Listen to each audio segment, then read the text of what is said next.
Ito na mga kababayan, oh, kaya nag-post ng Freon. Ayun, ilan yung leak niya? Apat. Apat? Yung maliliit, oh. 1, 2, 3, 4. Maliliit, oh. Nagdali yung mabuti. Okay. Oh, yung tips niya. Ito naman, okay mo. Yung tips pag nag-post ng Freon, sigurado may leak. So dito yan sa Hyundai Accent na 2019 model. General aircon service na namin to.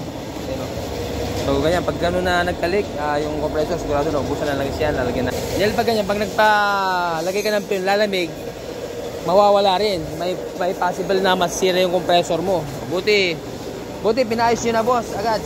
Hindi nyo na pinalagyan ng Freon o ano. First time ito? First time. Okay.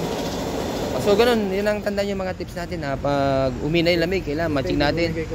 Oo, or pag ganyan, huwag magpalagay ng Freon, kailangan hanapin yung problema mga kababayan para medyo makatipid tayo dahil once na nasira yung compressor, mahal yan. Mababang 10,000 dyan sa compressor. So ito, gagawin natin, lalagyan na natin ng langis yung compressor. Okay? Palalamigin natin ito. Condition natin no kay boss natin. Ay.